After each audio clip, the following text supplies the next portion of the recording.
What's up, guys? How's it going? We're back here again with Jay Paulson. We're going to do a little recap of the fights from last weekend, and then we're going to look up for the fights UFC 235 on March 2nd. So then we're going to kind of give a little rundown. So what this is the rundown with the Prodigy and the Magic Man. So, we're going to just start off with some of the good fights that we liked from last week, which is UFC Fight Night, UFC Fight Night, ESPN. Two, right? The second one. This was the first one on ESPN. The last one was on ESPN Plus. Okay. So I don't know how they're numbering. Oh yeah, these. you have to pay for the Plus, but this one was actual free. Okay. Yep. Yeah, because I got to actually watch this one, so that's good. Yep. So the first fight we'll go over is a 145 Andre Fili versus Miles Jury. You can kind of start off with this one. And now this wasn't a super exciting fight. There were a couple exciting moments of it. It was mostly won though by Andre Fili just keeping his distance from Miles Jury, just keep jabbing him out the whole round. It was round after round, catch him with a couple leg kicks, and then jab, jab, jab. Busted his nose up in the first round. And you could tell that was bugging Miles Jury from the get-go because he kept playing with his face and trying to clear it and stuff. I don't know if that's something that maybe broke right away or maybe he had, just the blood running through it so he couldn't breathe, messed up his... that definitely makes you start mouth breathing and then more susceptible to, getting knocked out. Yep, and you can kind of tell that... I guess I haven't seen a whole lot of Miles Jury's fights, but he just looked really slow and sluggish. Andre Fili was pushing the pace and he just looked sharper, cleaner. Everything looked a little bit better put together. But Miles Jury did catch Andre Fili in the first round with a spinning back fist that dropped him. Okay. And then he ended up in guard. That's how the round ended. And then I believe it was also in the second round he caught him with it again. He kind of stumbled him back. Those were the only two over-the-top good punches that Jury had. Were those two spinning back fists. But other than that, he'd kind of answer back with a couple 1-2s, but... Yeah, and what I've seen, it's one of those fights I kind of skipped through because I read the play-by-plays. It seems like that jab was really like the factor, and it was, again, kind of keeping Miles Jury at bay, but at the same time, it kind of stifled him. Like you said, he kind of seemed sluggish and stuff, and I think that was just because he didn't know really what to do, and every time he thought about coming in or doing anything, that jab was just always in his face. It really looked like he was second-guessing himself the whole time. Yeah, which is really weird for Miles because he's very confident usually, and he comes from a very good camp, and he's had some very good fights. He was on Ultimate Fighter, did very well on Ultimate Fighter. He got unfortunately hurt on the first season of Ultimate Fighter that he was on, so he got to come back and do another season, and he did very well on that as well. But it's just weird to see that this Fili came up, and I think before he was maybe a weight class below this. He might not have been, but maybe Jury's coming down. But I believe one of them was at a different weight class at one point. Maybe Jury was 55er, and now he's coming down to 45. But I think that's Fili, correct. I know they were talking about the little bit that I did watch is that he put on a lot of muscle mass, and he looked a lot bigger than he did before. Yep. And maybe his weight cuts are going a lot better, and so that kind of made him perform and be able to kind of actually put that pace on that he's able to do in the gym. That weight cut might stifle a little bit. Yeah, because I believe he's been fighting since 2013 is what I saw. Okay. So he's been around for a little while. He's 28, I believe, so he's still a pretty young fighter. Yeah. But, yeah, he looks like he's got some good things working for him right now. But that 145 division's tough. Yeah, it's definitely a big fight for him. Like I said, Miles is probably right up there. I would say he's got to be top 10 at 45. I would assume so. If not close. Now it's definitely gonna be a good step for Fili. He didn't win it by a decision, which I think it was definitely a clear decision. Like you said, Yeah. Jury was bleeding and stuff. He did have those few moments where he kind of had a flash of where you could see what Miles usually does or what he's capable of. But again, Fili just was staying on with He that couldn't jab quite and capitalize with anything. keeping him stat. And it seemed like he just couldn't get off and just couldn't figure out. Again, those are just kind of I highlighted through the fight. One that I'm really excited though about, and I was excited about that we didn't really get to talk about before, that we watched and you brought it up to me was the Barberena fight. So it was Vincent. Jesus, how do you say this guy's name? Vincent McQuay? Okay, versus Brian Barberena. Yes. And so this fight was really action packed right off the bat. Yeah. The first 2 minutes the first 2 minutes were kind of slow, and then Luque kind of just picked it up, and he really kind of just started landing that a lot first of punches round was against the so cage. exciting. Yeah, and He Barbarino drops. No, Barbarino drops Vincent. Yeah, and then after he was getting rocked, he dropped him, and then right away Luque gets his back. Takes his back, has him in the rear naked, has it almost finished. That's probably one of the deepest rear naked chokes I've seen somebody get out of in a long time. It kind of just reminds you of like. And then he turns into the Darce, which is one of our favorites. Yeah, one of our favorites. We catch a lot of people in it, and Yeah. that was also super deep. But I think at that point, Luque was just like, I don't know what to do here. Yeah. This guy's not going to be able to, he's not going to finish him. And you've seen that kind of in the first and second rounds. He kind of just like, what do I do with this guy? Like I'm hitting everything I got, and then every time he'd hit him, Barbarino would kind of have it back. And that's kind of the thing that I saw through all 3 rounds is that Barbarino was probably hitting more shots, but they weren't. In the first and second round, they were really heavy. Third round, he starts lightening them up, and just starts hitting them more number punches instead of power punches. Yeah, kind of pepper. The whole fight, Vincent was just hitting him as hard as he could, it looked like. And you could see how Barbarino's face is kind of just shaking from every punch. The punches he was taking. And he was just walking forward. And like a robot, like a Yeah. zombie kind of. He actually ended up getting dropped in the third round with, I think it was like 26 seconds left? 26 seconds left. He took 2 knees. One to the face, it kind of started to drop him. And then he caught that second one when he was already kind of out. God, that's rough. Yeah, and like it was action packed again the whole time. They were staying real close, and it was kind of like fighting in like a phone booth, if you will. Yeah, just right in that next to pocket. each other, and they weren't giving each other anybody space. And I remember that Luque kept coming forward, even though he was kind of getting peppered. He was still moving forward. He'd walk in with started those throwing hands big up, kind of punches. catch punches off the gloves. Yeah, he is a very tough kid. And I was very excited about that because I've seen some of his fights that were very, very exciting.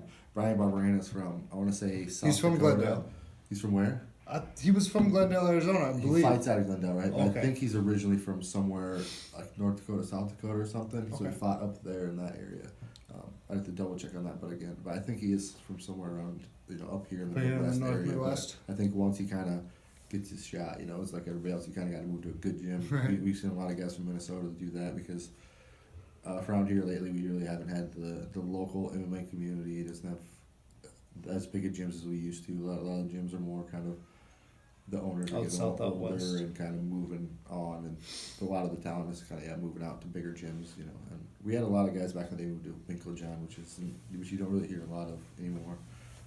Maybe it's too many steroids or something like that. Another fight that happened, let's see here, was the Kron Gracie fight, which we talked about, and we talked about how there's some scenarios, but we kind of ultimately went with what we thought was going to happen in that fight. And I think it just came down to the superior grappling, which we thought is, we said it before, is if he could it was Kron Gracie versus Alex Cesar's, aka Bruce Leroy. Yep. But so how it kind of went out was they came out and Alex was doing what I said he kind of needed to do, was keep that distance with his legs and his kicks, and he kind of has that karate style.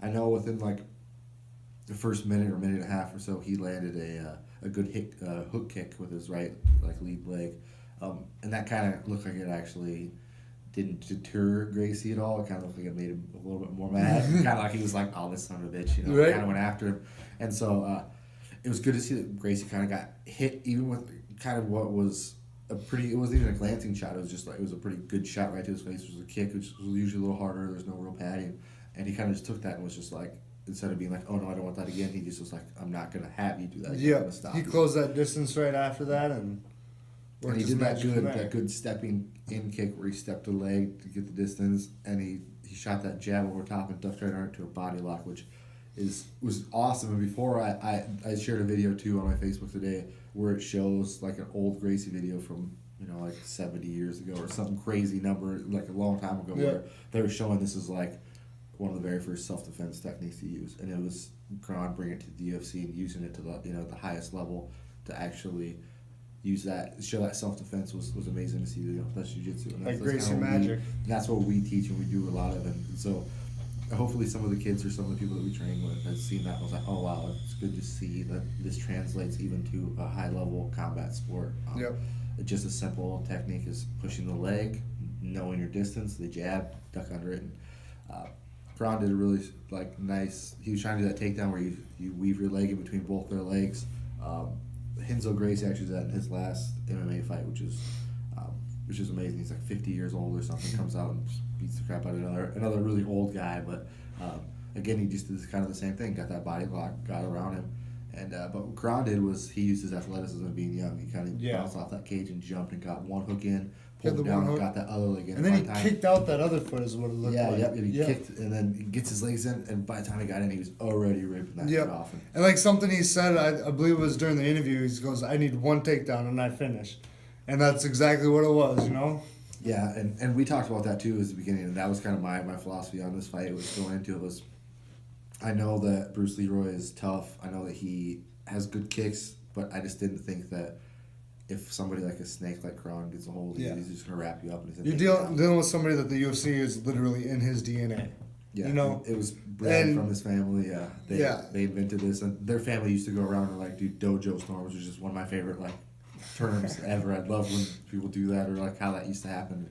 So they go to other gyms where they do karate, kung fu, all this other stuff, and they would challenge those people. And they would just be like, I think my martial art's better than yours, and let's find out who's the best. And then they'd have fights, and 90% of the time, I think all the Gracies, usually won. And that's why Gracie Jiu-Jitsu is one of the biggest in the world. It is the biggest in the world. Yeah, it is, and it's probably and definitely, in my opinion, I think it's the best self-defense.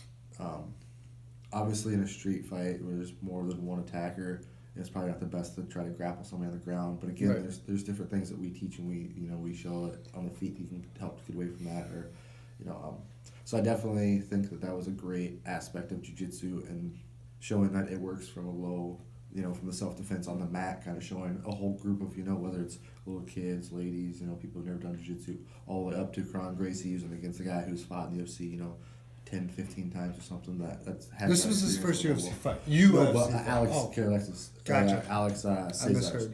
He's been maybe 15, 20 fights, I don't know, something. But he's been in the UFC for a while. He was on the Ultimate Fighter, so he's kind of used to that.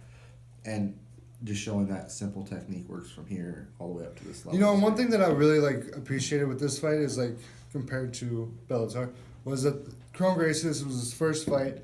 And instead of giving him some no-name off the street, I forget the WWE guy that just came into Bellator. Oh, that Jack the something. Big guy, yeah. Anyways, I don't know if you watched this fight. They gave him some guy that probably flipped sandwiches in some corner restaurant. Old, chubby guy, look like he was drinking beer at the weigh-ins. Yeah. Yeah. And, they actually gave Kron Gracie a good level, experienced fighter that's been around, and he got caught. Yep. He took the punches, This was a real legit test, I believe, and I agree, and I think we even talked about this in the last podcast. If anybody even caught wind of that one, we kind of seen that. Again, he wasn't just throwing out there some guy who's his first time in the UFC, going to be super scared and be worried, oh god, no. But the UFC jitters on top of fighting at Gracie. They have a guy that I've been here. Whatever. Did you notice how calm he looked? No emotion. Kron. It's scary. After he just looked like a straight serial killer. If you know anything about his dad or have heard any kind of stories or anything about Hicks and Gracie, he's one of the most prolific and scary people in jiu-jitsu of all time. There's no real BS with him. There's things that he could do with his body. If you watch, there's a great documentary you can watch. It might even be on, I remember when I watched it was on YouTube. It might still be on there. It was called Choke. And it's about his dad, Hicks and Gracie, and he shows his mental toughness, all the stuff that he did. There's stuff that he can do with his lung where he breathes in one lung and then out the other and breathes in. And it's actually seen pictures of Kron doing this too. Exactly, and that's why I think that comfort and that that not being scared, not worried about what's going to happen. He kind of, I think he knew the outcome of this fight. And maybe everybody else said he might lose, he might get caught. But I think a lot of people thought Kron was obviously going to beat him if he got him on the ground. But at the same time, Kron 100% knew that no matter what happens in this fight, he's going to win. And you kind of get that from his dad because his dad was undefeated MMA fighter, supposedly I want to say 300 or 400. He's supposedly the best Gracie. He is the best Gracie. That's what everybody says. He's undefeated. Everybody, he beat everybody. He went and did the dojo storms and beat everybody. There's people that came to his gym and he won. There's a famous story about a Japanese fighter that came to his gym and actually challenged him, and they were supposed to videotape it, but they wouldn't let anybody videotape it, and they only have pictures of the guy afterward, and he's his face is all bloody and beat up, and you could tell that Hickson was not very nice. This guy for coming to his gym. And again, this is his son though, so you know that he was raised rough. You know that he was raised no bullshit. You don't give up. You don't quit. You know, there's a lot of philosophies that Hickson had that I think were maybe controversial with some of the other Gracies and some of the other people in jiu-jitsu, but he was more of like what I would consider more like a wrestling dad, where he like pushes you, makes you work hard, and you're gonna learn discipline, but you're gonna do it the hard way, and you're gonna kind of get bred in the fire. You know what I mean? Yeah. Kind of get branded in that fire, and he's very comfortable in uncomfortable situations. As to where he got in there and he was like, I know exactly what I'm gonna do. A kick on a dog, you know. And it's like it looked like it was picturally perfect. Like if you didn't know that it was a real fight, you'd be like, damn, like is this? Did they plan that out? Like that was too fucking perfect. Like he did that Right. great, you know. They executed. Yeah, and so it's great to see him, and I'm really excited to see what they're going to do next for him. The 145 again, Andre Feely, that was a great 145 fight. You know, giving him a few fights up, seeing him and Khabib would be a fun fight.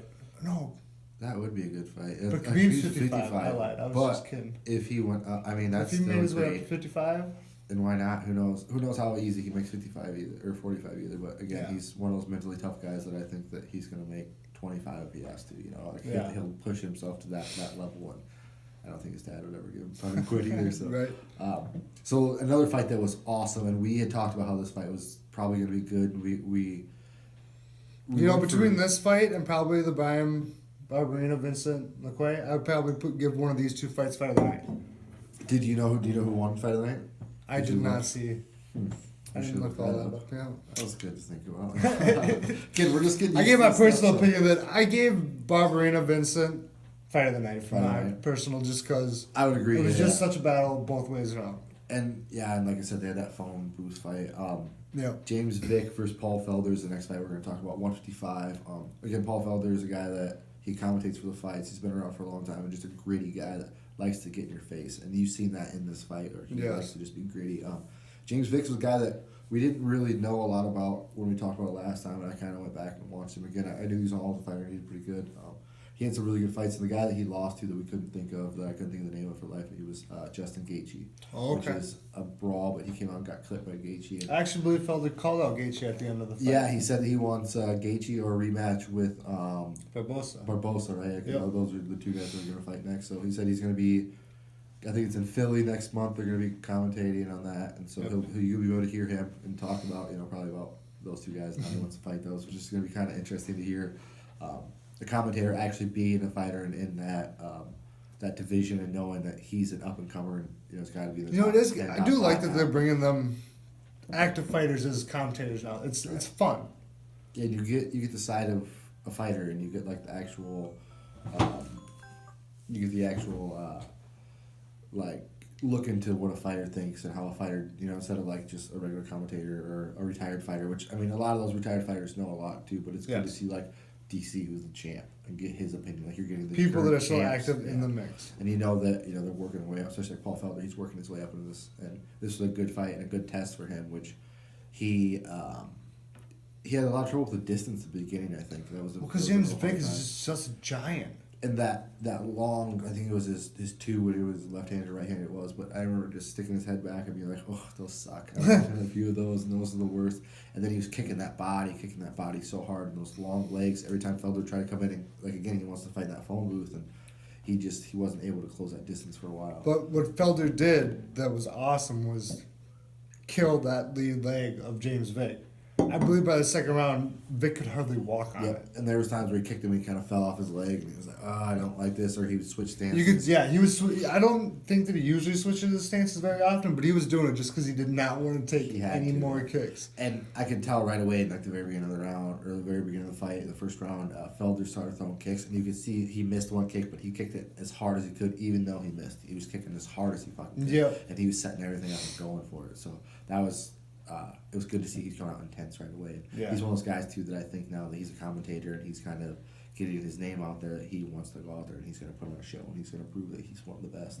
And so he came out with that fire. And I think James Vick was the same way, though. He wanted to prove that he belongs. And I definitely think he belongs up in there in that mix, too, because that was a very exciting fight and they kind of went at it the whole time.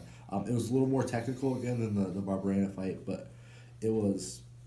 He came out with a game He plan, still and like came out, yeah, he was saying that people thought that he wasn't intelligent enough to win a 3-round decision or a decision fight, and like that's what he kind of came out to prove, that he could win a fight outpoint this however he kid. wants to. Yeah. Because I believe most of his fights are first, second round TKOs, where he just comes out and beats the shit out of Or people. he gets beat a decision, and gets outpointed. Yep. So something kind of catastrophic happened in this fight. We got to see how tough Paul Felder was. Yeah, you get to see that real grit in him. And again, this is kind of him kind of coming out to show people like this is what I'm made of. And I finally got my name out. I'm kind of commentating. I kind of got a name, and people know what my face looks like. Now when I get out there, I'm going to show everybody. So the second round, he had a collapse alone at some point. It sounds like. And I'm not sure exactly when in the round it happened, but it sounds like he went into his corner in between the second and third round. Kind of a little bit of pain, didn't really know what's going on. Came out and gritted out whole third round, 5 minutes. Still won the round with the collapsed lung. Yeah. Which is insane to think about. Like I'm pretty sure you could die from a collapsed lung. I'm pretty sure like you've had your nose either. messed up in a fight where you can't breathe and you're like, God, this sucks. I can't breathe. Imagine your lung being gone, like the thing that actually makes you breathe. Yeah, and I can imagine like the pain, like the cramp feeling that I couldn't even imagine what that would even feel like. And it's just so much to his heart and his character and just the grit inside that man. I saw him There's no a quit. picture of him on a stretcher in the back on his way to the hospital after the fights. He's just giving the camera a middle finger like, I did it. That's wild. Yeah. God, he's a crazy guy. Yeah, but again, this is a fight that they kind of came at each other. They both were technically going good. At one point, Felder, he loves that spinning back fist, and I know he landed that spinning back fist and wobbled James Vick at one point, and I thought maybe he could finish him, but again, Vick was so long. He used that length, got a hold of him, kind of kept him up high. Didn't really let him get anything by using that tie clinch. That was in one of the early rounds, wasn't it? Yeah, it was early in the fight. Yep, I saw that and I got excited for a second. And I was like, yes. Paul Felder's gonna finish it. And yeah, but James he's good. He stuck to the game plan. He knew what to do when he's hurt, and so that showed that's a little bit of a veteran in him, kind of to know how to handle slowed himself. the pace down, wrapped him up, recovered, and then went back to. Yeah, it was very good to see that he's maturing as a fighter. Yes. And Paul Felder, I think he definitely won the fight by unanimous decision. I think he definitely earned that, but I think it was a good fight, especially with a collapsed lung, to kind of just get that guy out there, and people who are going to hear about this are like, holy shit, a collapsed lung, like that's nothing to joke about. And if you know anything about fighting or anything like that, like you get in there and you get tired with two lungs. You know? And I couldn't imagine having one collapsed lung. And I don't know what the hell they would do for that. I think they have to stick a syringe in there and pull it out. I'm not even exactly sure what they do for that. But it's got to be a pretty catastrophic injury to fight another 5 minutes where guys kicking you in the body, which was what James Vick was doing a lot in that fight, was jabbing, kicking the body. It's just insane to think about.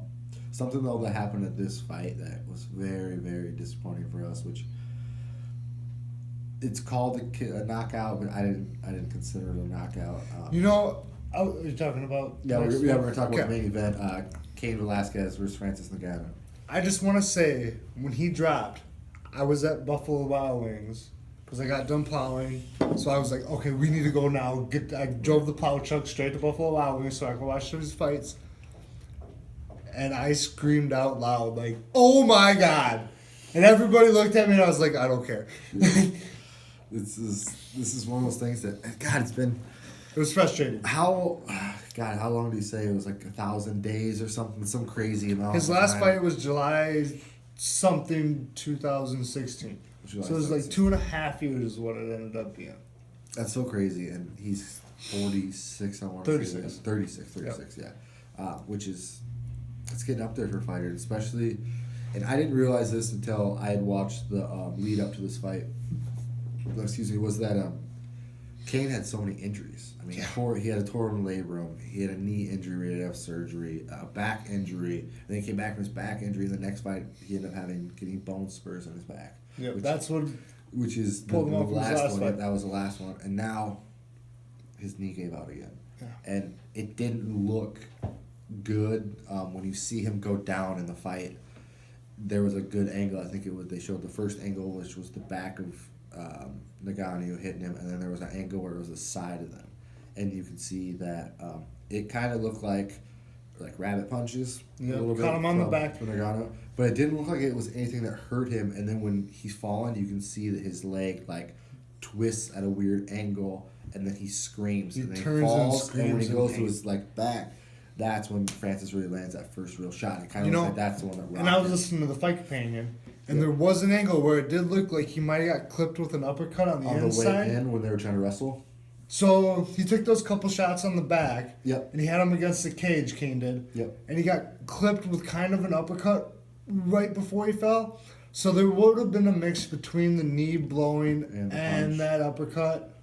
Okay. Yeah, and from what I saw though, I honestly didn't think it was a knockout from that initial blow. I think he might have. Yeah, because they slowed it down and it showed it 3 or 4 times on the podcast that I was watching. Okay. And it does look like he did get clipped, but I do still believe it was from the knee blowing. Yeah, because you saw when he hit the mat, he was still conscious, able to move. And he got up right away. Like, he kind of wrestled the ref for a second, which is usually means you're rocked. But I think at the time he didn't know what was going on. And I think that he wasn't rocked from when he fell. I think he was rocked from when Francis hit him on the ground. On the ground, yes. Because he did these couple shots right away. Yeah, and you can see that first real shot he kind of went limp, and then he kind of came back. But I don't know, it was just like kind of see stars for a second. It was like, oh shit. You're so focused on the pain from the knee that you're not even thinking about covering up. And and so it was really weird, and it was just a very disappointing fight. And it was sad. I don't know what to do next for Kane. My big thing, and I wrote it in my notes, what's next for Kane is, I don't know, being this old, going through this many injuries, having that big of a layoff, and then come back right away blowing her knee out. It's like, because I believe he already tore his MCL and ACL before. Yep. He's had knee surgeries again. He's had. I haven't heard exactly what happened to his knee yet. I haven't heard either, and it's still probably too early to tell. It's, not even a weekend, but I'm sure it's not going to be anything good, and whether it's rehab or whatever. But I'm guessing it's going to be something a little more than rehab. Yeah. Because he was awfully upset, and he said it's my knee, and so as a guy who has had his knee hurt before, I'm sure he already knows kind of what that. Somebody who's dealt with a knee injury, it's the most frustrating thing because it does not heal. You walk on it every day. Yeah, you can't get around it. It's so frustrating when you're trying to train and it pops and it bends and you just have to restart and every 2 knows weeks. If he was, saying he was in the best shape of his life, because everybody says that for all the cameras. They don't want to say like, oh, my knee's a little tweaked, So who knows if it was. You don't want to give away an injury into it, and. He's such a tough guy too that I think that he would toughen it out. He's been out this long; it's finally his chance to come back. Yeah. And I was listening and they were saying that he was always the guy that would push through every injury.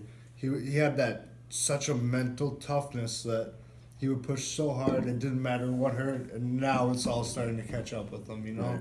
Which and you can see his aging too, and his face, and his body, and stuff. And it's not the same Cain Velasquez he used to be.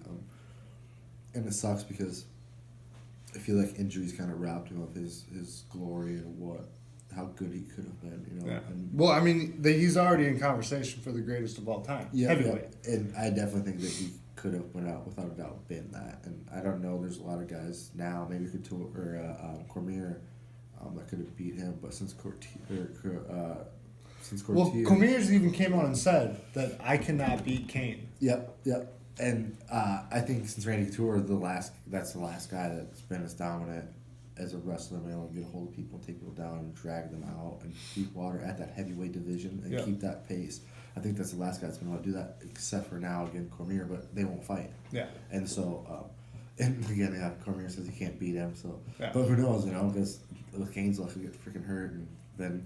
Well, they never would fight because they're such good friends. They train together and.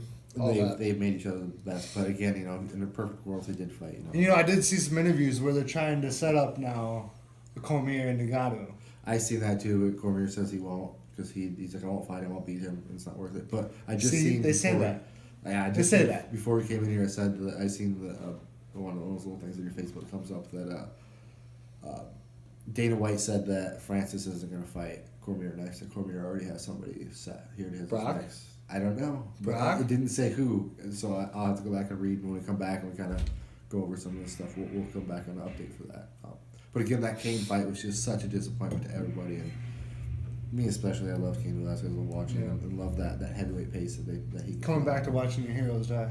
Yeah, it sucks, man. And it's one of those things too where it's like, do we want to see him come back and possibly get hurt again? Yeah. Because he's kind of having the Dominic Cruz curse, where Dominic Cruz was so good for so long, and he's now, he finally had a few years where he could actually fight and be healthy, and now all of a sudden, boom, he's hurt again. Yeah. Who knows if Dominic will ever fight again now because there's so many recurrent injuries, and it sucks because guys like Dominic, guys like Cain, their bodies, won't keep up to what their brain and their mind wants to push through, and these hard workouts that they're trying to push themselves through because they're so mentally tough that their body just is starting to break down and can't keep up with that. Yeah. And it sucks to see. It's why at some point we need like stem cell research or something to like rejuvenate like the whole body, get like a robot, something like. Get that new blood. Yeah, we need something to where we can just keep these bodies good forever, because this flesh, well, it's just not working for us. It's all breaking down, and the brain's got to be figured out a little bit different so we can like fight forever, you know. So, Right.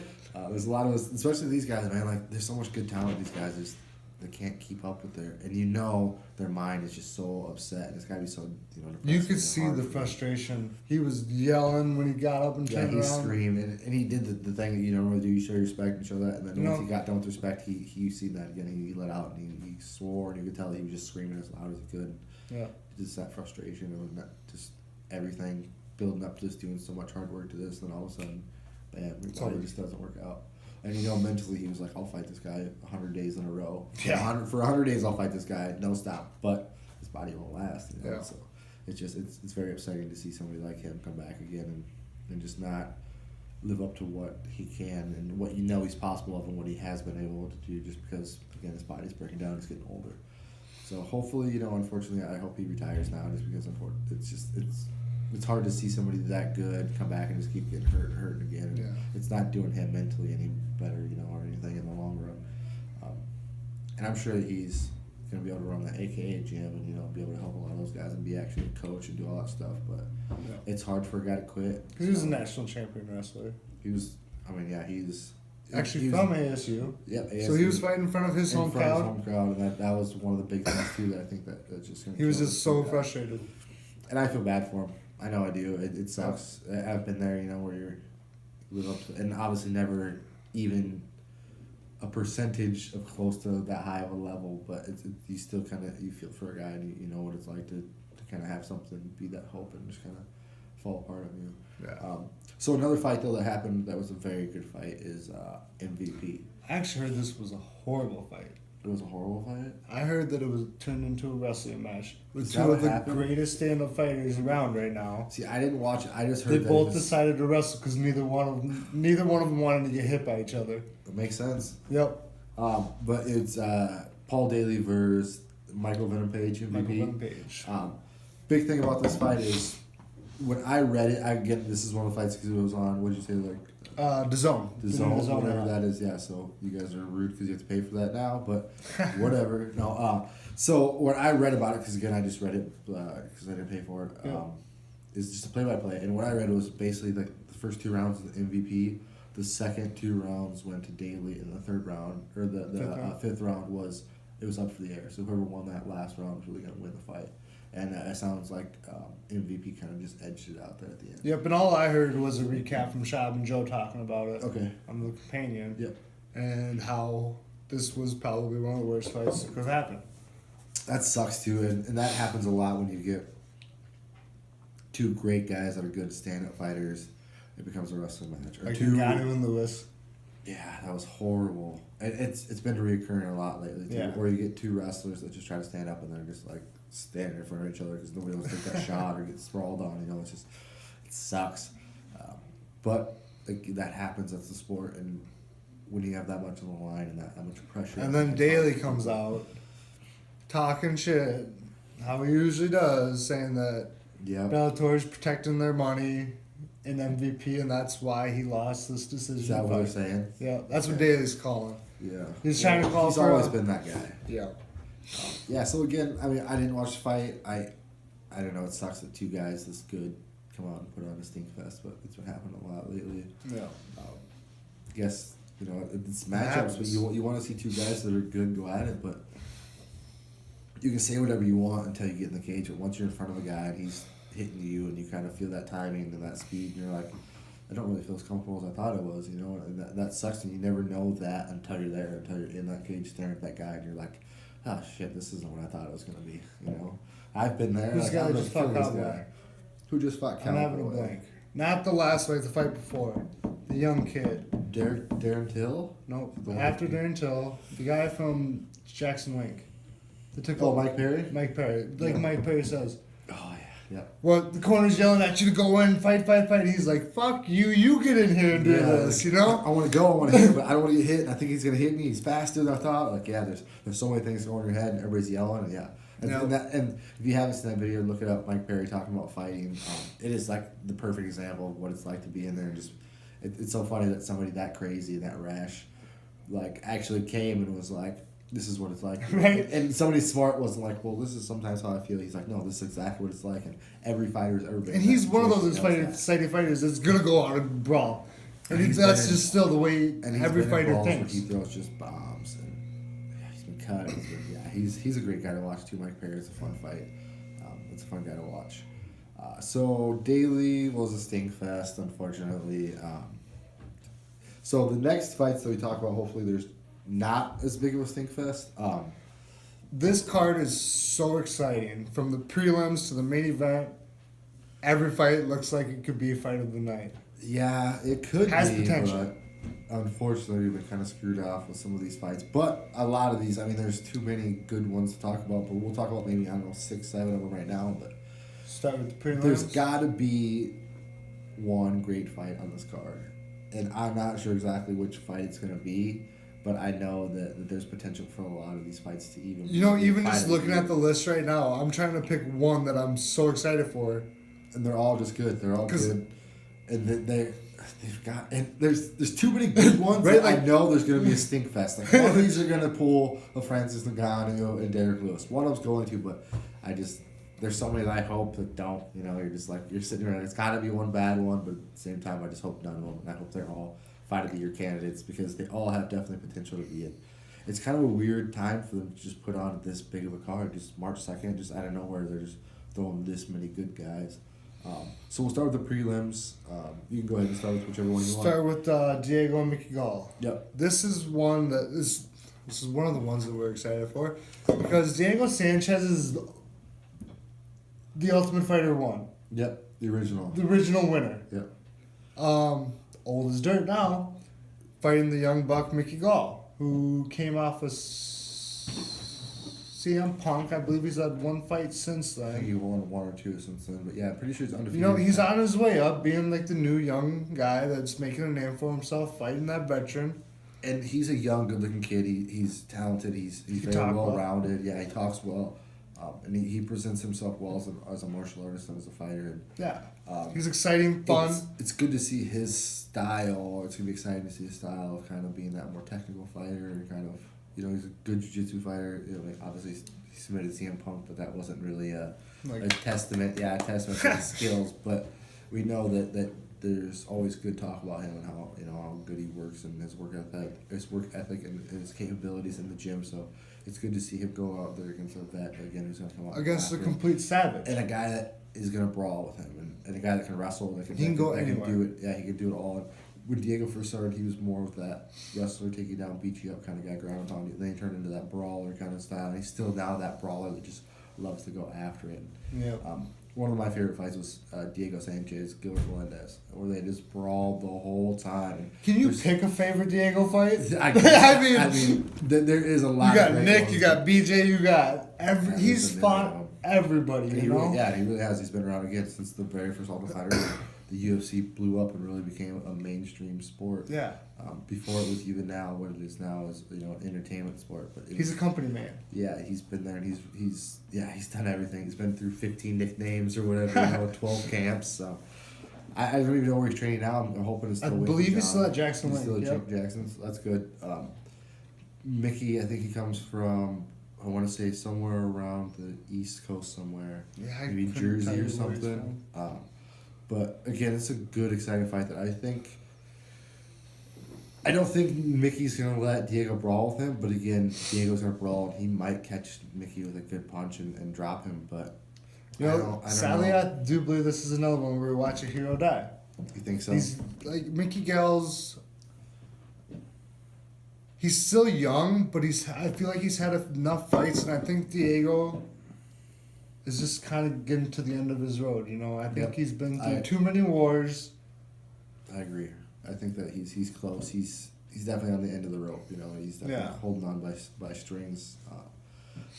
But I don't know. I hope he can clip Mickey. You know, I hope. Like, I it's mean, I one of like those Mickey. Nothing against him. Mickey Gall is a good. You know, he seems like a good young kid. But So I think it's for my hard to pick see here, the old guys go. I'm gonna have to pick Mickey Gall just because. I'll go Diego. I'll go Diego. I hope Diego TKOs him in the second round. So I'm gonna go for it. I hope he clips him with one of those punches. But if I put money on the fight again, I'm gonna go with Diego just because it's personal. Just I love the guy. He's been around forever. He's one of those diehards. But if I think he goes, yeah, you play to win.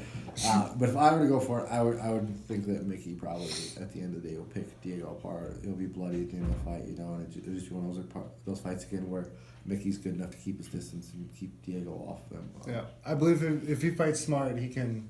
He definitely get the win. Yeah, and Diego has a puncher's chance always. But I'm gonna root for Diego in this one again. If I was gonna tell you to bet, I'd bet on Mickey Gold. Just a 3-round decision. Just gonna pick him apart and keep that distance. But again, I hope Diego throws that lucky punch and knocks him out. Yeah. So the next one, 145, Jeremy Stevens versus Sabat. Zabit, yeah. Something. Blah, blah, blah, blah, blah. Yeah, he's the Russian. He's Khabib Nurmagomedov, whatever. Khabib's buddy. They trained at the same gym from Dagestan. They're both crazy Russian guys or Dagestanians. Both This that is one sambo I'm excited style. Because Zabit has some crazy kickboxing stand-up. He can sit and brawl. I've watched. Me and my roommate actually showed me a bunch of his old fights over in Russia, and he is a stand-up monster. Were they sambo fights or? They were not sambo. They were kickboxing. Oh, okay. So they're actually kickboxing. Okay. Yes. Okay. And he does have a ground game too, because I believe his last fight, I don't even know what to call it. He was on the guy's back in the body triangle, reaches down, grabs his ankle, and brings it up to his head in some weird kind of knee bar. Yep, that old school wrestler knee bar. Yep. Yeah, I don't even know what you call that either, but yeah, that's a good one. I do remember seeing that now. That's who he was. Because I hadn't seen a lot of his fights before, but I do know that he was supposed to fight, after Conor and Khabib fought, he was supposed to fight Conor's buddy. Artem? Oh, yeah, Artem. Labov or whatever, before Artem left the UFC and asked for his Bare papers. knuckle boxing. But I think Artem left too again because he was supposed to fight this fight and he wanted that fight. You know, get back for Russia. You know, get back at Russia. You know, the whole Irish Russia thing was kind of huge. And after that big brawl, I think that I don't know. I would have liked to see it. I mean, it might have been Zabit is one of these guys that is coming up right now that is young, exciting. He's got skills everywhere. The ground, stand up, I believe, is where his strong point is. Yep. But and that's where the guy he's fighting very Jeremy well Stevens is. rounded. Yeah, and the guy he's fighting Jeremy Stevens is as well. But again, I would like to see Sabat against the Irish guy just because I want to see another riot. Not that I want anybody to get You hurt, want to see the after fight? Yeah, action. I want to see what it goes down. See, we can't do that during the And the prelims. lead up, the talk. Like I want to see how that all would go. You know, because I think that would be one of those interesting fights. And I think those are two guys that have so much pride in the line that they would have just went at it. Yeah. But again, for people's safety and all that, it's probably the best choice. But in a perfect world where you don't have to worry about everybody getting a giant brawl afterward, and people maybe possibly getting killed or whatever, it'd be an awesome fight to see. But this is a great matchup because the guy he's fighting is a knockout artist who has some of the greatest knockouts and some of the most vicious punches in the 145-pound division. And Yeah, but some UFC. people just don't know who the fuck this guy is. Yeah. But that's funny. Actually. If you don't know, it's Jeremy Stevens, and he called out Conor during a press conference, and Conor just looked back and was like, who the fuck is this guy? And it became like a huge viral thing, which I'm sure if you watch any UFC or anything like that, you know what this is. But my favorite part of that whole who the fuck is this guy is Jeremy Stevens actually met Conor McGregor's mom and then took a picture with her on Instagram or Twitter, one of the two, and sent it to Conor. And was like, your mom knows who the fuck I am. And so that was so perfect. But again, Jeremy Stevens, he's a monster. He throws just bombs. He's an Alliance guy, I believe, right? Yep, Alliance San Diego. Yep, he's out there in the West Coast. Diego. Diego. Cruz. Yep, Dominic Cruz. And there's a lot of great guys at that Lions gym. And I think he was a Midwest guy. He's from Des Moines, Iowa. I believe, he started out here in Iowa. I think he trained with Josh Neer down there in Iowa. Yep. He might have even trained at, I want to say Militech at one point, but he might not have. That might have been kind of after they were already dismantled kind of and fell apart. They're like one of those big gyms too, like we had in the cities where they had such a great group of guys for such a long time, and then when they kind of fell out, it just never became the same thing. You know, it never really had that same glory or like that same charm to it. But Jeremy Stevens is a knockout guy who just comes out and throws bombs, and he's gonna go after you. You know, every fight he's gonna go after you. And one of his last fights, I'm not sure if it's exactly his last fight or not, but he went and he fought. What is the guy? 45 King of 45 forever. Trains with Barral. Why am I slipping his name? He ended up losing the fight by a body punch. Who did Conor knock out in 15 seconds again? Aldo? Yep, Jose Aldo, yeah. Jeremy Stevens fought Jose Aldo, and it was a brawl, back and forth. And they were clipping each other. I do remember and this then, now. Yeah, Jeremy Stevens ended up getting caught with a mean, like one of the nastiest body punches. And that was one of those fights where you were excited to see, you know, that old dog going against like one of the new kind of, not even so much. Both these guys are old. Jeremy Stevens has been there, but when you think about Aldo, you know, he's been like that star forever, and now he's kind of coming back to see where he's kind of at in the totem pole still, and he definitely showed that he was still there with that. Still up for contention. Which sucks because Jeremy Stevens is such a tough guy, and it was a good setback for him. But now here he's at against Sabat, who's going to stand up with him, and they're going to fight, and they're going to go after it. So, if I picked, I'm going to go for Jeremy Stevens. You know, I got to take this Zabika. I've watched 3 or 4 of his you've been fights. kind of watching. I'm kind of jumping on his train. Yeah, He's young. He's exciting. He's tall, lengthy. He's got to be 6'1", 145. Is he that tall? He's a tall 45er. Yeah, I'm going to still go Stevens. I think Stevens by knockout. I'm hoping he catches him in the body and puts him down. So you're going to go Sabit? How do you think Sabit's going to win? What do you think? I'm going to say a submission. Submission. Second round. He's going to light him up for first 2 rounds and finally get a takedown. Get a takedown. When he gets a takedown, it's all over. Huh? Yeah. Okay. All right, so now the next fight. This is yours, Johnny Walker. I do not... I've heard of this Johnny Walker guy. That's why I put it on the list. Yep. He's up and coming, but I have no idea who this Misha Sirikovnov is. Yeah, I have no idea either. But what I do know about Johnny Walker is he didn't fight that long ago. He fought maybe a month ago, maybe not even that long ago, and won by another really quick knockout. Yeah. And before that, he had... Because it was right before the Australia card, I believe. Yep, it was right, the weekend before that, I think. Yep. But before that, even, he had a fight that when they were leading up to that fight, they kept showing where he has a mean clinch knockout where he holds the guy and his elbows him and just puts him to sleep right there. And he came out and kind of did the same exact thing to this guy. And you don't really get to see a lot of this Johnny Walker yet because he's just putting people to sleep. So it's like, I think they need to jump that weight class, or that step up for him in that weight class. I think he needs to go to the top 10, top 5 guy right away. And see where he's at, and see a guy who's actually going to test him. Because let's not throw these guys to the lions quite yet. Get them some Let's fights. give him a few rounds, okay? If he's winning all these fights within the first minute and a half, he hasn't had a real fight yet. Exactly, that's what I'm saying. We need to get it. So hopefully this Misha whatever, the Russian guy, is he Russian? Somewhere. Yes. Okay, yeah. But anyway, hopefully he is a good test, and this is another good fight where they actually can see more than 2, 3, 4 minutes of Johnny Walker. You actually see good. He's a big, exciting guy from what I've seen a little bit. Big, yeah. He looks a lot taller than a lot of his opponents, so I'm very interested to see where this guy goes. Again, we don't really know much about Misha. Maybe if I seen his face, I'd be able to tell you a little more about him, but just off the name, I don't know very much. Johnny Walker, though, again, I know because I just seen the highlights of him not too long ago where he knocked somebody out. So definitely know he's an exciting guy who comes after people. Another good fight in this one. This is starting off the main card. So this is the main card. So now that was basically just 3 fights from the prelims. And I don't know, did you watch the 235 press conference? Did not. Okay. I did watch it. And this fight, the only thing I'm disappointed about right now was the press conference. Because you know how Garbrandt is. Yep. He likes to sit and talk shit. Yep. Pedro Munez, most respectful martial artist, there was no shit talk. There was nothing exciting about this press conference between these two. Which is good, but it's just not the Garbrandt I wanted to see during the press conference. The that young cocky. And maybe he's been humbled by getting knocked out by TJ.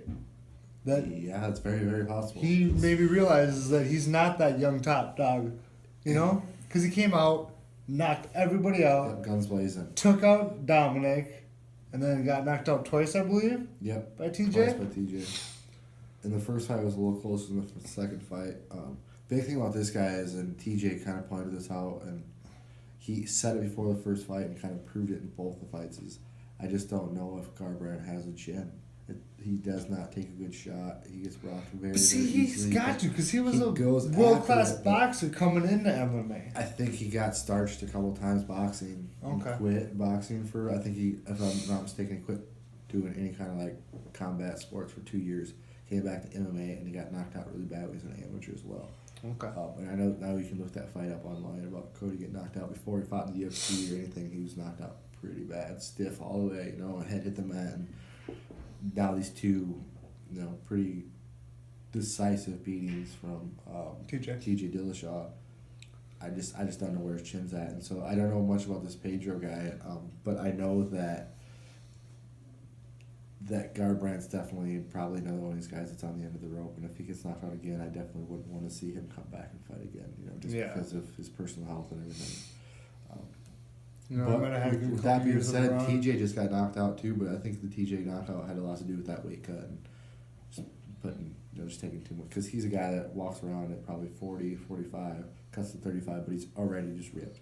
Yeah. When they're taking that other extra 10 pounds off. Even though they claimed that he had a really healthy cut and he was walking around at 35 a few days before the fight, just getting that small, it does take a lot out of you. Yeah, and that's bad in your brain. And the last thing to hydrate is your brain, and everything else that comes along with that, your cerebral, all that stuff. You need that fluid around your brain to bounce around and kind of have that cushion in between it, so once you get clipped a little bit, your brain starts rattling, there's no real cushion or anything in there to kind of help you recover, and so I definitely think the weight cut had a lot to do with him getting knocked out. I'd like to see him and Henry Cejudo go again at 35 and kind of see how that goes, because that's a little more fair for both of them. I think Henry might be a little smaller, but then again, they won't have to have such a give him the chance to be that champ. And yeah, exactly, give him the chance to be that champ like TJ did, because he gave him the chance, and why not go up and take that belt from TJ? Yeah. And he definitely could. And they're already talking about getting rid of the 25, so why not make him 35? But I think he resurrected the 25, but we'll see. I haven't seen any 25ers coming up lately. This weekend, there is a fight, not a whole lot of exciting ones, but I do believe there is a 25 fight with John Dodson. Okay, Dodson, yeah. Versus, I can't recall who it was, but yeah. And again, that's unfortunately why the 125 division is hard. There's few and far between. You had DJ. 3 guys, 4 guys in the division. Now he's gone. He's gone. There's no real king of that division anymore. Could be Henry, but I don't know. It's hard. It's a hard division, and it sucks for those little guys who aren't really getting the chance. But again, hopefully they get to go to somewhere like Japan or one of the Asian countries where they have a big following and they have a lot of smaller guys. And just unfortunately in America, it's really hard to kind of get that big following here. Because one is making a name for itself. Yep. So. Yeah, definitely. And now getting DJ. Yeah, DJ is. I believe they got somebody else too. Got a bunch of guys over there, and they took Misha Tate. Misha Tate's like running like the financial stuff. Rich Franklin's like the VP. He like runs like basically everything. He's like one of the I'm pretty sure one of the owners. Then their heavyweight champion is I'm horrible with names. Brandon Vera, and he is an absolute animal. And I love Brandon Vera back in the day. People start watching Brandon Vera on one and here in America, they're gonna go nuts because that guy's knocking people out left and right. Is he juicing now though? I heard he got really big. He's walking probably around 255, 260. He's a big man. The traps on that guy. Yeah, I mean, he's in Japan. Maybe on the south. I don't think they test over there for anything. So he might be, he might be taking trips to Mexico every now and then. And I don't know, but I'm definitely guessing that he put on about, I would say 35 to 40 pounds a month. Between light heavyweight and middleweight when he was fighting the UFC, right? He was heavyweight in 205. Okay. Because he said that back in the day he was going to be the first 205 and heavyweight champion consecutively, which unfortunately didn't work out for him. He had some pretty bad losses and got his nose broken pretty bad. But yeah, again, him and Gordon Ryan definitely have to be like, I'm a Gordon Ryan fan and a Brandon Vera fan, but they definitely are on the same diet.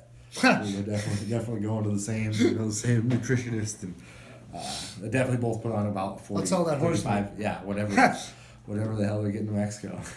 But yeah, again, if you want to see a guy who's knocking people out consecutively at the head, And talking about that's a ONE guy. FC, this next fight is a guy coming from ONE FC.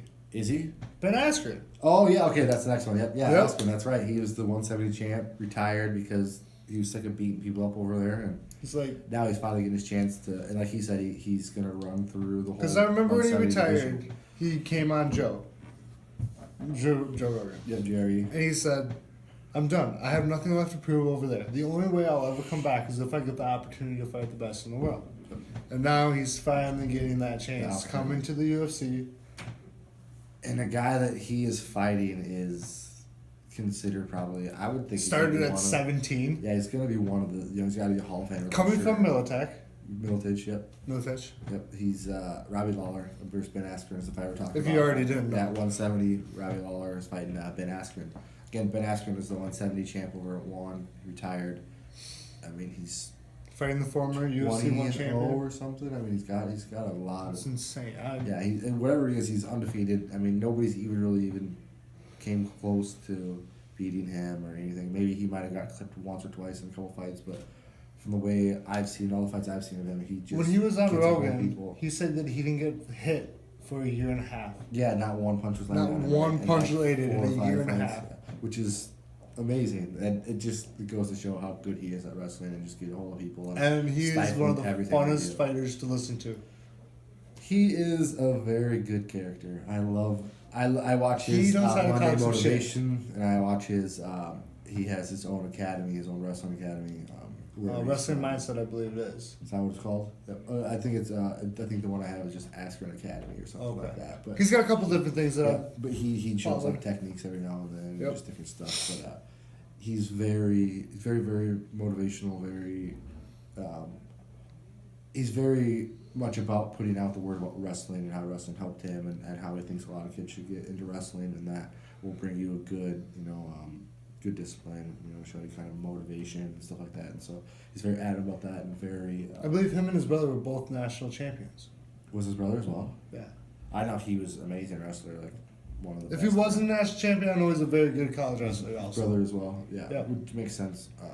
And again, he's coming out to fight one of the guys that are another knockout artist. Another guy that, like Diego, is an old school fighter. He's around been since brawling he's since day one. He fought Nick Diaz. Nick Diaz is his first fight in the UFC or his second fight in the UFC, like way back in the day. Which is one of my favorite fights. Is actually the reason why I became a Nick Diaz fan, is because I was such a Robbie Lawler fan. And I watched Nick Diaz just dismantle Robbie, and I was like, "Oh my god, Stockton, motherfucker!" Yeah, that's what I was yelling, right? Yeah, and so it's good to see that Robbie's coming back. He had a couple, he had such a great run at the 170. He was the champ. He knocked out a bunch of people. Had some great fights with. Beat probably the best 170 right now, Rory McDonald. Yep. That's what I say. He had some awesome fights with Rory. I mean, and those are fights that I think it won Fight of the Year. It's probably gonna go down as one of the best fights in UFC history. Just him versus Rory. bloodbath. And Rory would not give up, and he literally shattered Rory's nose. And the only reason why Rory went down is because he said he couldn't see anymore. Because he got His kept getting nose hit, was his nose so broken. And I think he still has problems from that. yeah, he still does. In his last fight, he had problems with it as well, and it was broken and bleeding. So it's, at least I don't know if it was broken, but it was definitely bleeding and messing with. I think it was shattered. I don't think there was bone fragments left It after sucks, that. yeah, after that Robbie fight. But again, this is a great fight that I think is going to be a good testament to where the UFC is trying to go, and I hope Robbie comes out and isn't too punch drunk and too old for his time. And again, since I watched the press conference, not that I ever thought Robbie was the best talker, best interviewee, but he does kind of have that slow speech, where it's just kind of. He always kind of has to. But I think that's kind of always been his thing. But I wonder how much damage has always been there. Yeah, and definitely with those Rory fights, and he got knocked out by Tyron And just Woodley pretty good. There's huge. a lot of stuff. Back in the day, I bet they were brawling every single they day. were. And I have heard that he took 2 or 3 years off where he didn't spar. Yeah, he didn't spar at all when he was in Strike Force. Yeah, he wouldn't spar at all. And the reason why he said it is because I already know how to fight. Yeah. It's like I just need to get to my technique and get off this better. And honestly, it paid dividends to him and kind of made his career last. But again, this is a good fight for him because Askren's not a guy that's going to come out and try to knock him on the feet. You know, it's going to be a guy that's going to probably take him down. And Ground pound. I don't even know if he'll ground and pound as much as he'll just grind him out and just kind of show everybody, like, look, this is what I do to one of the best. This is what I can do. And he didn't touch me. He didn't do anything. You know, unfortunately, I'm, again, really big Robbie Lawler fan. I have been since I very early started watching fighting. Because, again, he was one of those young knockout artists that just came out and went after people. But I think with Askren, it's going to be a lot like this, the Conor Gracie fight. Is if you ask me the whole deal, he wraps you up. Once that distance is closed, you need that one takedown, and it's over. And I think Askren's going to get one takedown every round, and one takedown's all he's going to need to keep Robbie down. Robbie's good at getting up, but I just don't think he's going to have the answer, unfortunately, for a guy like Askren. And I'm looking forward to Askren. I hope there's really big things for this guy because, again, he's very motivational. He's very outspoken about wrestling, how it helped him, and how he helps kids so much. And he has his own academy where he always has like kids programs and stuff going on. So it'd be good to get his name out there. Because he's a Wisconsin guy. Yep, he's from Wisconsin. Both his academies up in Milwaukee, I believe. I don't believe his academy's there, but that's where he trains. Duke Rufus, right? That's where he trains with Duke Rufus. That's where he trains. Yeah. Because him and Woodley are partners. Yep. Him and Woodley, and they're best friends. And again, it's weird to see because Woodley's a champ. How that would go. That's why we need this 165 division. And Askren could make 65, I think, as well. I think he said he could make that 65. So, which would be awesome to see is Askren beat up Robbie. Unfortunately, Robbie, I'm sorry, but I kind of want Askren to win and see where he can go from here. I'd hate to see it be such a setback because of, again, if a fan as me and you have been, and we've seen him say that he retired because he didn't fight the best in the world. Now I want to see him go out there and actually prove his skills and show that he is one of the best in the world because I believe he is, and I believe that his wrestling and his credentials and what he's capable of doing and the mindset that he has is probably one that's untouchable. The only one guy that I think could really touch him again is that 165 division. I think it'd be awesome to be him versus George St. Pierre at 165. And that'd be a great fight to get that title. 10 years ago, I totally agree with you. But I hope GSP is done. You think so? I mean, he looked good in his last fight against Bisping. I mean, another guy in his way out of the door? He is, yeah. Well, Bisping's retired now. But yeah. I still think that it'd be a good fight. I think it'd be a good fight at 165. Yep. And it'd be a good way to start that division. Blow that division up. Then we get Cerrone in there. We get a lot of these guys that are too. I was hoping Dustin Poirier and Nate Diaz would open that up. But that'd be a good one too. But let's have the winner of that fight at Askren or the GSP winner. You know, because I think GSP has one more in it, but I don't know if he'll come out. But it'd be good to see though because they're very similar styles. But GSP is such a better striker. It'd be good to see what Askren could do with a guy that can kind of stifle his wrestling a little bit, but then also strike as good as GSP. Yeah. And so, and I think 65 would be a good weight class for them both. GSP might have a little bit of a harder cut. See, even if you're talking about that, just bring Khabib up to 65 because he already struggles making 55. I think he would come up to 65 as well. And Askren versus Khabib would be awesome as well. That'd be a great fight. Askren has so many potential fights. Put Khabib at 165, he beats Askren, and then it's like there's no reason to have a 65 anymore. Nobody's gonna beat Khabib at 65. Is there a reason to have a 55 right now? Then I guess who's gonna beat him? Yeah, I guess that's true. That is true. That there's no one really gonna beat him at this point. But just let him retire or something. I don't know. He's getting old. Sorry, man. Yeah, your beast is no good here. It's dude. It sucks for the 55 division because again, it's on lockdown. It's been kind of that way for a while too, but that Khabib mystery is so hard to solve, and the only guy that really did very good against him is Alaquinta. Yep, Raging Al, and that was kind of a last minute ordeal. I don't know if they prepared a little better how it would go for Khabib maybe being a little more weary of now how good his takedown defense and stuff is, and maybe he'd have different setups or something that he'd try a little different. Well, the fact that even Alaquinta got up and he started doing good in those later rounds. He started stopping takedowns, started doing really good, and that's just it's a testament to how good Al and his camp is. And it'd be good to see Al come back out and get some good fights because that guy is awesome to watch. Yeah. What else is on this card?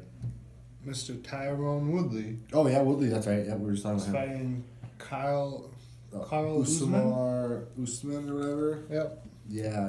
And Usman is a guy who's an Ultimate Fighter. He's been on a pretty good tear lately as well, finishing a lot of guys. And then Woodley, It's a mystery with that guy because he's been gone away for so long. I know he's making some kind of rap album or something. Like he's just doing a lot of stuff on the outside of UFC and fighting. That, I mean, obviously he's got a great work ethic. He's a great fighter and everything. He's been a champ for a while. He's got really good skill set. But it's weird that he's been out for so long. He did have a fight recently Did within he the have a last fight? 3 months, I believe. Who did he fight? See, I don't even know because nobody talks about him. He's a champ. Who's Nobody Tyron talks. Woodley? Yeah, I don't remember. 170 champ or something.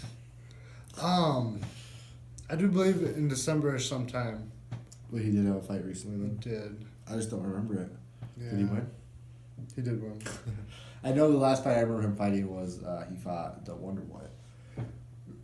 That's the last fight I remember. Like one with Yeah, the two with Wonder Boy. Won a decision. He fought Darren Till in December. Oh, he beat Darren Yep. Till. Did he Beat TKO Darren Till or did he beat him at the Darce or something? Caught him in a choke. I believe Choke. it was the Darce. Okay. I do Yeah. remember that kind of now. But those are he's just, it sucks. He's one of those guys that he's a champ, but he's not really on the radar of anybody really trying Yeah. to watch. He deserves a little more. I mean, but he's got to give him a little more too. He's had some really good stink fest fights. Like I think it was him versus Damian Maia was a pretty boring one if that's the one I remember correctly. He wouldn't do anything, wouldn't go for takedowns, nothing. They just kind of stood in front of each other. I might be wrong on the fighter that he fought, but I know it was a pretty boring fight, and that's where he lost a lot of his fans. But Usman's a very exciting fighter, and he's gonna come after Woodley. But the thing is Woodley's so good at wrestling, and I mean again. He's one of those guys that's Gets just a so hold, yeah, well he's gonna take rounded you that down, it's yeah, going to be so- a hard. And he's going with Askren. Askren's getting the best shape of his life right now to fight Robbie. So you know that they're pushing Camp their has to grind. be full throttle. Yeah, the wrestling camps that they have probably some of the most intense camps that are going on right now. I would imagine just those two and they're pushing each other with how mentally tough they are, and Askren's work ethic and top of Woodley just being such a freak athlete. It's just I'd love to see some of the training sessions and some of the rolling sessions where they go together and just see how that goes. But let's go back. Actually, let's go back. Do we make a pick for Garbrandt versus? I don't think we did make a pick. But I'm gonna. Let's make a pick. So we'll go Garbrandt versus Pedro Munoz. I'm gonna go Pedro. Damn it! I was gonna say Pedro. Yeah, well, we both go Pedro then. It's okay. We're allowed to do that. Yeah, we're allowed to agree. I think so. Yeah. Yeah, let's go Pedro. And honestly, again, just because I think Garbrandt's at the end of that rope, where I don't think his chin's gonna. If he doesn't win this fight, I think he's It's over. over. Yeah, it's done. Yes. It's done for the guy. And I just don't think the UFC would keep him around. But I do believe Pedro is an older fighter too. Is he as well? See, I don't know much about him, but I'm gonna go with him just because of Garbrandt's track record. We're worried Yeah, I like about his Cody, chin. but yeah, that chin just such a sad Question kind of mark. like one of those chocolate L things where you can kind of already see what's gonna happen. He's gonna get rocked and Yeah. not be able to recover. And it sucks for such a young fighter. Right. How about let's go? So I'm gonna go Pedro. You're gonna go Pedro as well.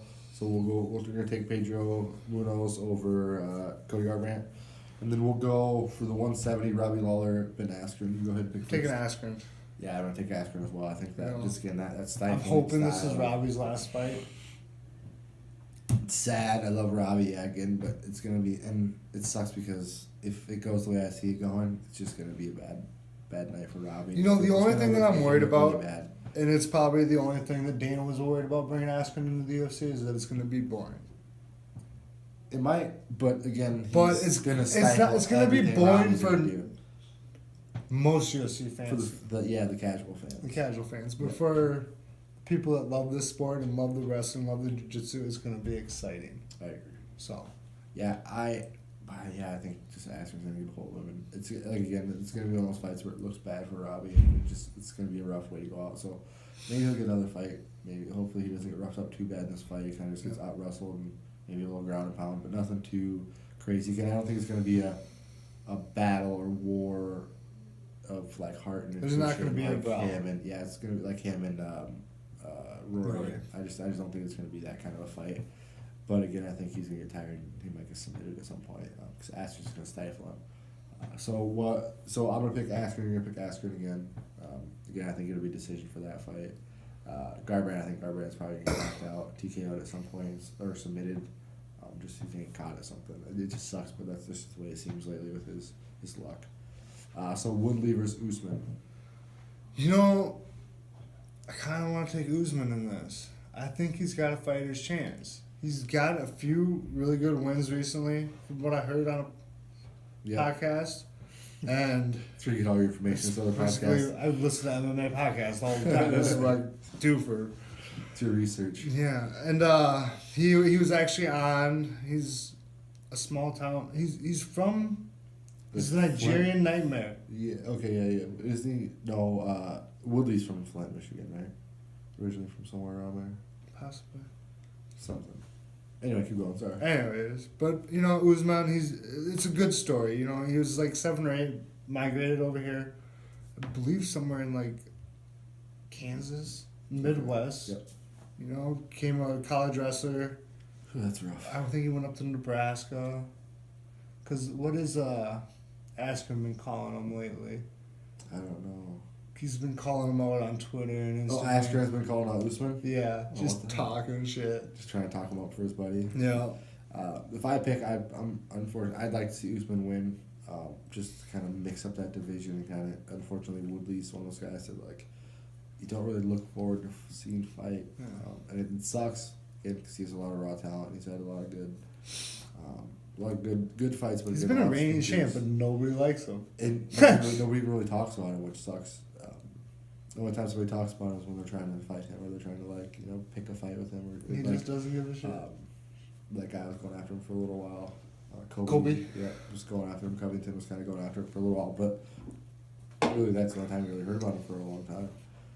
So I'm going to pick Woodley, but again, it's probably going to be a wrestling decision. He's going to take him down and kind of just control him a lot. And maybe he'll submit him at some point later in the fight, but I don't know. I think Woodley's going to win the decision. I hope Usman, again, just to mix up that division, because I really think that Usman would be a good champ and would be a good, a life to that. He'll bring life to that division, if you will. Honestly, I believe if Usman does win, he'll be a 1-fight champ. You think he'll lose? Yeah, because you either bring in Askren. But if he beats Woodley, who knows what Askren will be able to do? So that kind of makes it. And that's something that I wish we could see, but we never will. Is Askren Woodley? Yeah.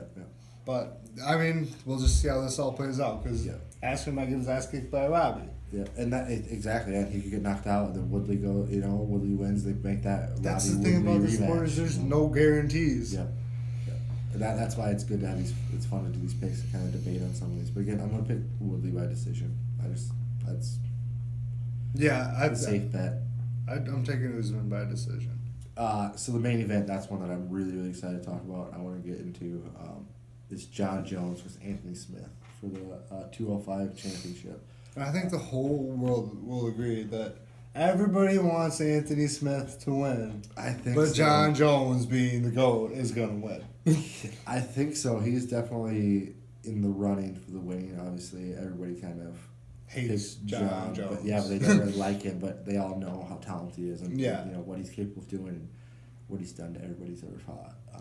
Except for obviously besides that fight with where he got disqualified for the down or elbow fight with Matt Hamill. Yeah. That was obviously controversial again, and the referee at that time, nobody's a big fan of the referee that was in that fight. So, instead of giving him a warning or whatever, they just disqualified him right away. But again, Jon was doing something that was illegal at the same time, but obviously he gets away with a lot of that lately.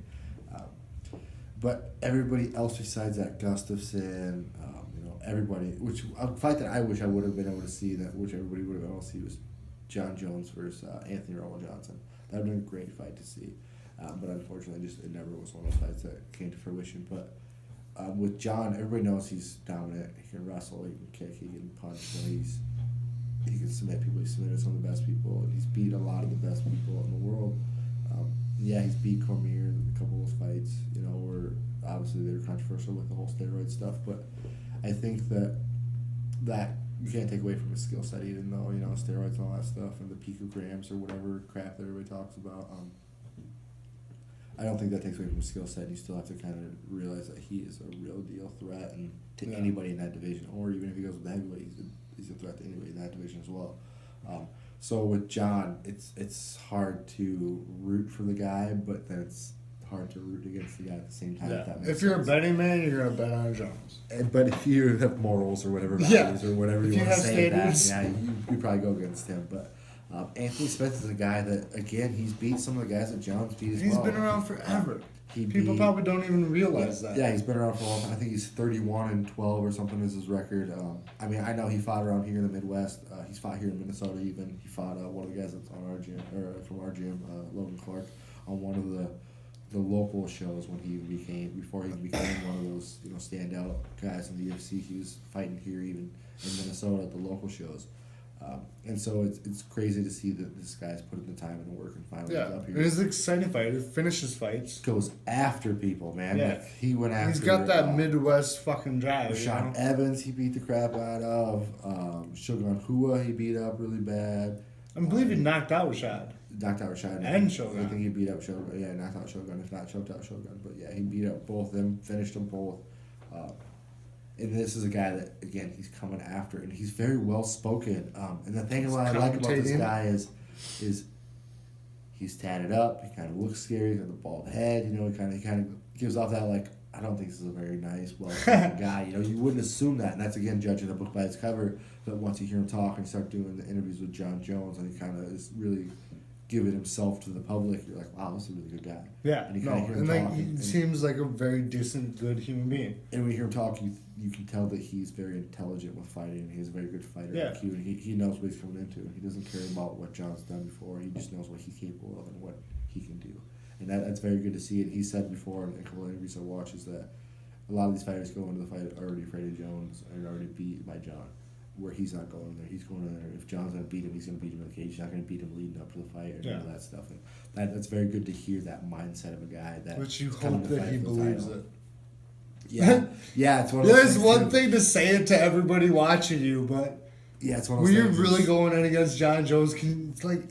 And Jon Jones is sitting there, and I know he's been saying some stuff on Twitter too, but he's thinking on the inside is like, who are you trying to convince? Are you trying to convince all of us? Or are you trying to convince yourself? Which I think too, though, with Anthony Smith, I think maybe back in the day, a couple fights ago, he might have been trying to convince himself, but now with these last couple wins and the dominance that he's really put in and the way that he's going, he went up to light heavyweight from being at 185, and he's just been on a tear that I think he's probably believing this now. Instead of trying to make himself believe it, I think he actually believes it with the performances and stuff that he's been capable of doing, and kind of being able to be that gym fighter. I'm sure he's been the greatest in the gym forever because of all the good fights he's had and everything, but now he's kind of actually taken that to the cage as well. Yeah. That's where he's kind of, when he was first starting, kind of had some fluffs, and I know he's been on like a couple, 3-fight losing streaks or something like that, maybe one or two of those, but it's good to see a guy that's been the journeyman kind of come around, and now he's finding his prime. I'm not even sure how old he is, but he's got to be pretty, maybe early 30s, somewhere around that. Yeah. And so it's a great fight, and I'm very excited because he's coming with John. He's not gonna, John's probably gonna take him down. It's gonna be very interesting to see. So what do you think about this fight? Again, like I said, I want Anthony Smith to win, but if I'm gonna bet, you gotta put your money on Jones. On Jon Jones, yeah. This is another one, like, I'm gonna take the underdog here. I like to take the underdogs every now and then, especially with a guy that I like, and I'm gonna pick the underdog in this one. I'm gonna pick Anthony Smith. And the reason why I'm picking Anthony Smith is because of what he's been capable of doing lately. And it's about time we get Jon Jones out of the picture. No offense to anybody else or your fans or anything like that, or Jon Jones himself, but I'm just sick of hearing this fluff about this. Again, it's like the 55 division. It's all stifled. The 70 division. Whenever Jon Jones comes into the conversation, 90% of the time it's not his fights. And he wins a fight. The drama. It's everything that goes on in his personal life. And it's just kind of like... When is it enough? Yeah. Exactly. And I think that he is a great athlete. He's a great champion when it comes to being a fighter and the capabilities of being a champion. He's a horrible champion. The cage. But outside of that, I think everything else it's really hard to kind of be on the side of a guy that's been through a lot of that. And whether he's still going through the picograms or whatever, but for sure that he's 100% cheated before, and to be a role model and be where he was at and to do that, and again, we've talked about the Anderson Silva and how we kind of give Anderson Silva the pass because of how old he was, and I just think because he's done a lot of the great things before he was even broke his leg and all that, so that's why I give Anderson the pass. But with Jon, and Anderson doesn't have all the shit around exactly, yep, a lot of the BS and a lot of like the car wreck, running from a car wreck, being caught with drugs, like all this different stuff that that just kind of piles up. It's hard to really be on the side of a guy like this, and especially a guy that like I teach kids and I do all this, and I kind of see this aspect of what you should be as a role model and where it's, and if Jon Jones was a regular guy and didn't, try to be the champion of the world or whatever, nobody would care. But he's trying to be the champion of the world and he's trying to be a role model for people, and so you got to kind of realize that, like, people are going to look at you a certain way and be like, oh, well, the champ does steroids, he's been confident, I should be able to do steroids too, and that kind of gives a bad example for other people. Right. And obviously Anderson will see that as well. Now with this, yeah. I think it's different levels to a lot of things like this, and unfortunately Jones has a bad rap, and again, I'd like to see him kind of get out of that because I don't want to see him win, get another champion, and some crap like that happen, So I'm definitely going to root for Anthony Smith. I don't know if he's, capable of doing, what nobody else has ever been able to do and figuring out that puzzle that is Jon Jones, but at the end of the day, I really hope for the fact of the sport and kind of just what it could be. I hope he. It would be awesome to see Anthony Smith come out and just put Jon Jones on his butt. Maybe they get a rematch, whatever it is. But it'd be also really good to see him come out and win and Jones pass the drug test. Because the big fear too is if he knocks out Jon Jones fails the drug test, no contest, he doesn't lose his belt. And to be honest, if I was Jon Jones and I was this big of a scumbag, or a lot of people think he is, or a lot of the shit that he's done kind of makes him pushing the scumbag. Like, why wouldn't he cheat for this fight and accidentally lose his belt? Because he said before that he drank all up to fights. He's done a lot of these things up to fights in case he lost.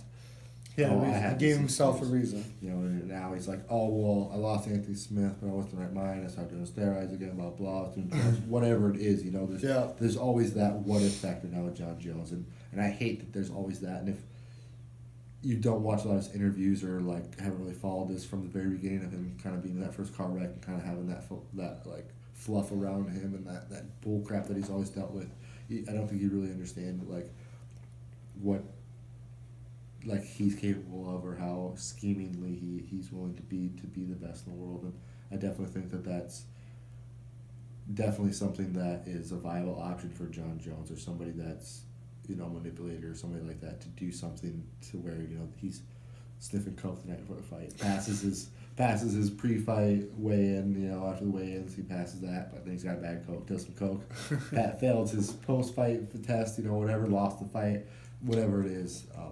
But again, if it becomes a no contest, maybe they'll ship him the title, give Anthony Smith another fight against somebody else. But at the same time, there's always that what if factor of what all this crap, and then it just tumbles into the big bull crap again, like it was with Cormier and all that. And it just, I don't know. I just hope that he loses and we kind of get him out of the picture. And Anthony Smith brings this new, the young lion brings in that. The old lion's out and doing steroids, whatever crap. But we got that new guy in, and then we get all this young blood into this division and kind of. Because the only thing that kind of sucks about that is if Jones leaves, who's left in there in the light heavyweight division?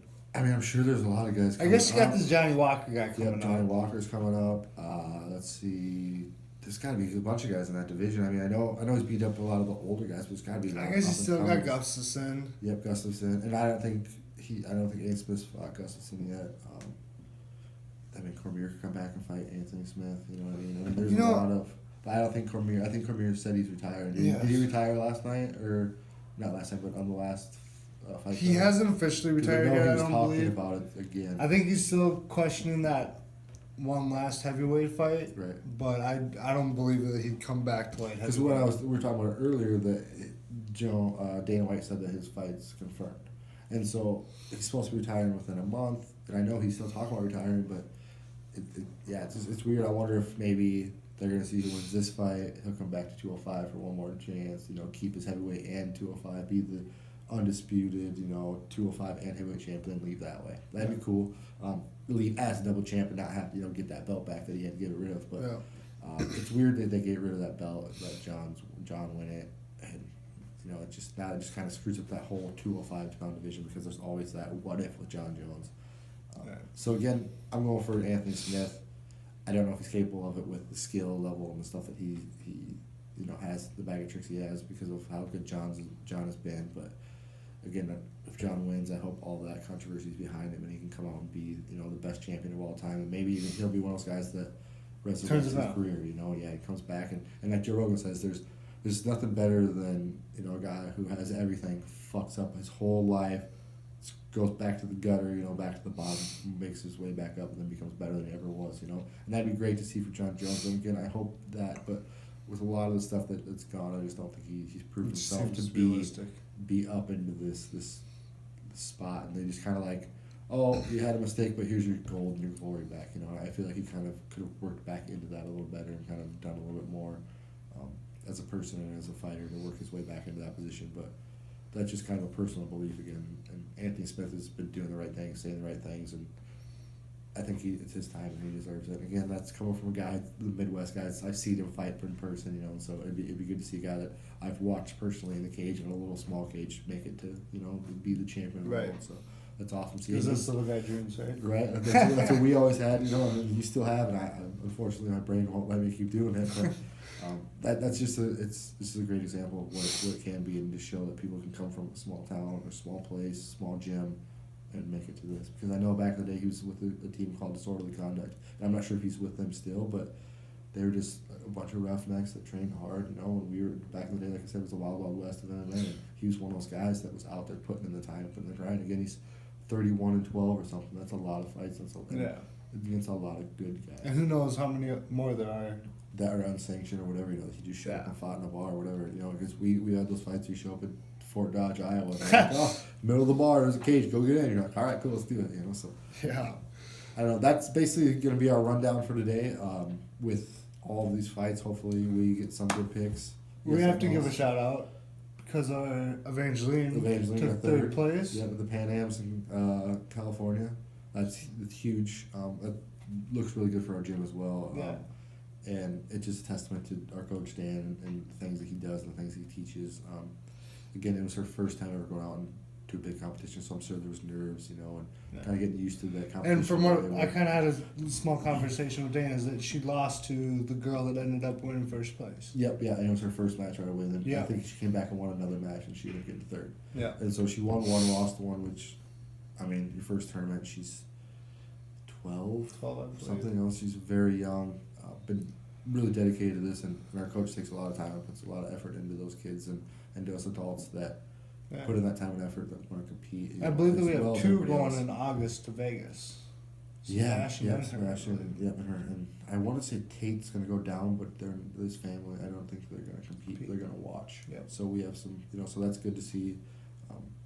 And again, that's just testament to our coach, and thank Coach Dan for all the hard work that he puts into the gym and all these kids. And it's going to blow up huge. And with her first competition being this year, next year it's going to even be better, you know. So we're shooting for first always, but again, we're always realistic, and we know that this was just kind of a stepping stone and kind of getting our feet wet and like, oh, this is what they do. This is how the points work. This is what it's like when you get to a big tournament, because you know, flying all the way out there and doing all that. I mean, that was huge, especially for me. That'd been crazy. I can imagine being a 12-year-old little girl going out there and doing this and competing.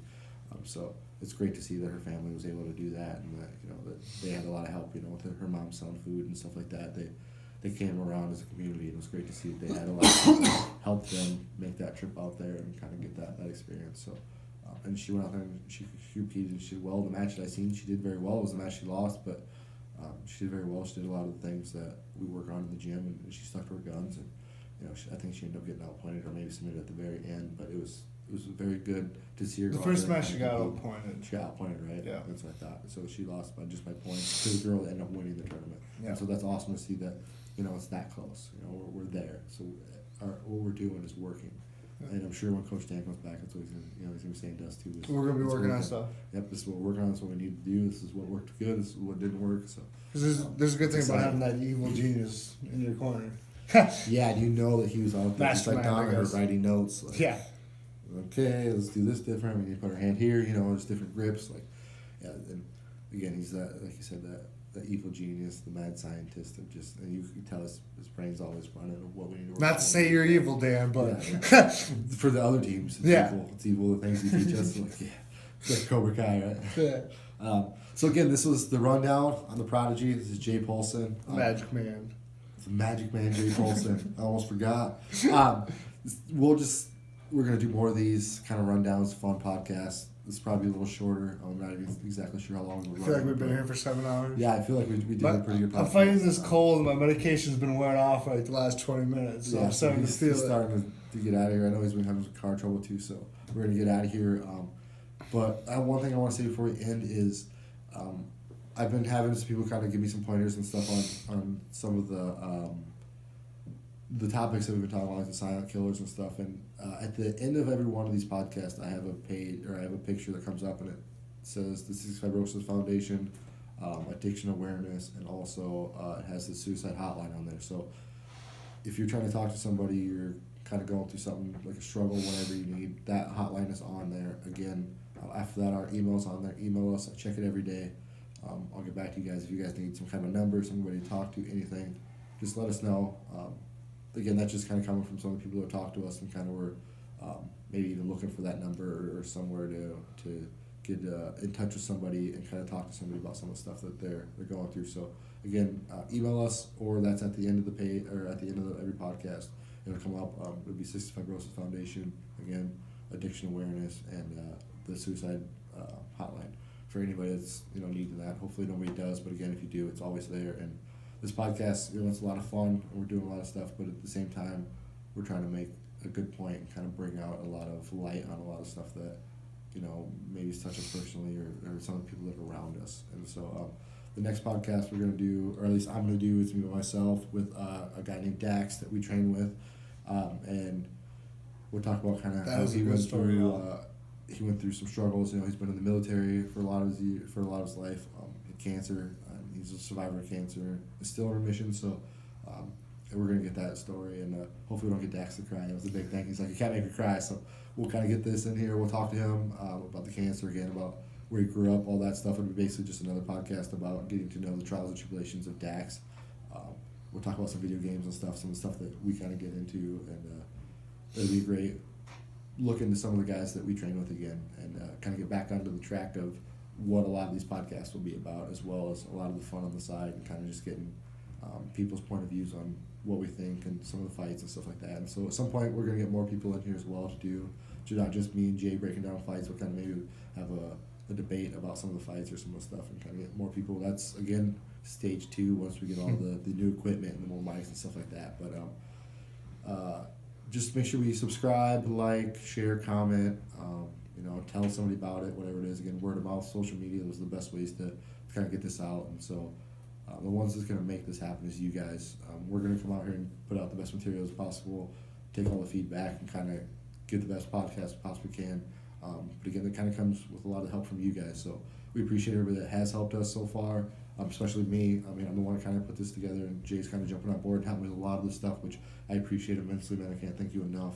Help me with the Facebook podcast, he's been helping with a lot of the sharing and all this kind of stuff, and figuring out how to work out the social media aspects of it, and also kind of running the camera for the last one, and so a lot of the stuff that we've been doing, Jay has been helping with a lot, and so he's definitely going to be a recurring guest, if not like maybe a co-host at some point, just depending on how this develops and goes into. So again, thank you, and thank everybody else for sharing, liking, comment, telling us any feedback you guys have.